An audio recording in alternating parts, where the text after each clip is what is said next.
Ciao a tutti, questa volta facciamo una cosa un po' strana, un po' diversa rispetto al solito. Parliamo di maionese. La maionese ora viene in mente a tutti, la ciotola con l'uovo, il rosso d'uovo, il filo d'olio, la frusta elettrica. Io ricordo in realtà mia nonna che con gli stessi ingredienti e il cucchiaio di legno si metteva lì e 5 minuti, 10 minuti, un quarto d'ora e poco per volta l'olio finché arrivava a produrre la maionese per casa. La maggior parte di noi normalmente va al supermercato e compra quella già fatta. Io in questo momento vi voglio far vedere una maionese fatta praticamente da quando cominciamo a mettere insieme gli ingredienti a quando avremo la maionese fatta in un minuto e mezzo, non oltre. Tanto ingredienti: uovo, olio di semi, in questo caso io uso l'olio di mais, potete usare quello che preferite, quindi girasole, eccetera. Sale e io aggiungo l'aceto. A me piace l'aceto di mele, potete usare l'aceto di vino bianco o anche il limone in alternativa.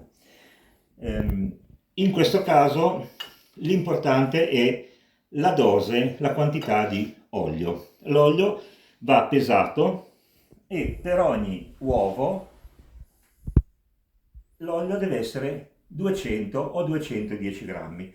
Dico 200-210 perché dipende dalla dimensione dell'uovo. Ci sono le uova ormai XXL, L, cioè, se un uovo medio bastano 200 grammi. Per un uovo di quelli grandi ce ne vogliono 210.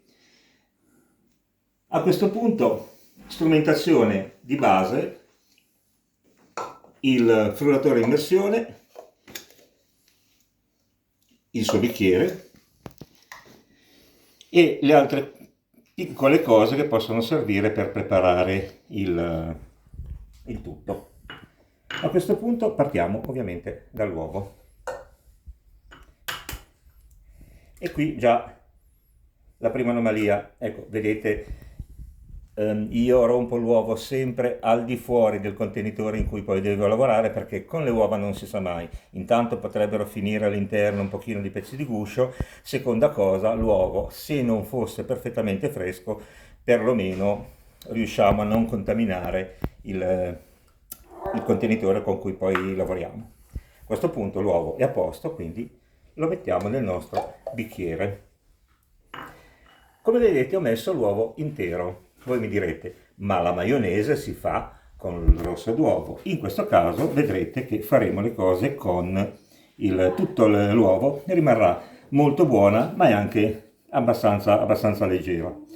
L'olio, abbiamo detto, qui abbiamo fatto, questo è 200 grammi, poi aggiungo un cucchiaio di aceto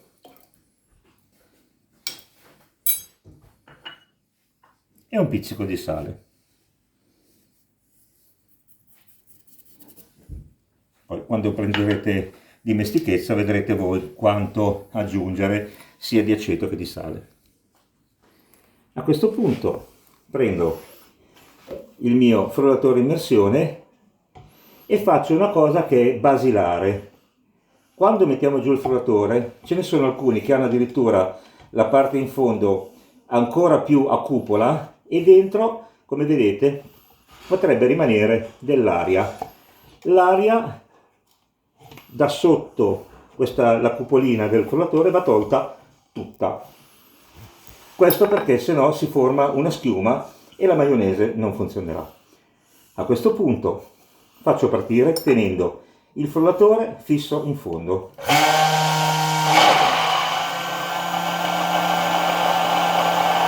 Questa è già praticamente maionese. A questo punto devo incorporare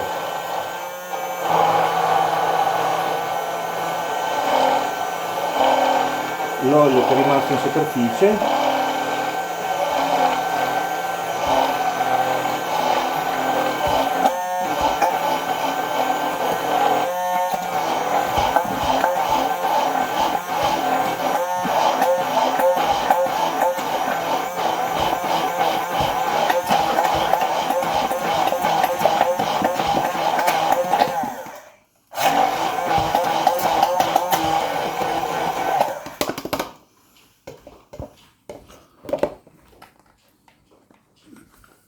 Non so se siete partiti col cronometro prima, ma la maionese è pronta.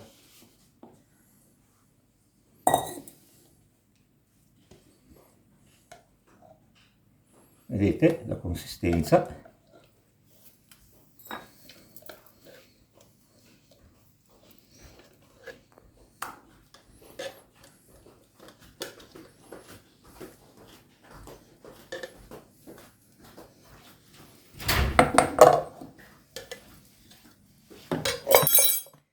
Ecco qui, tutto fatto. La maionese è pronta. Utilizzare la nostra solita esclamazione belin che buono, perché la maionese così non ce la faccio neanche io a mangiarla, ci vorrebbe un crostino, ma non ce l'ho qui. Confermo che potete vedere questa e tutte le ricette che verranno fatte con cui utilizzeremo questa maionese sul nostro canale YouTube, sulla pagina di Facebook. Mi raccomando, i like, le iscrizioni, le campanelline, tutto quello che può servire per rimanere in contatto con noi. Per ora, grazie, belin che buono, ciao a tutti.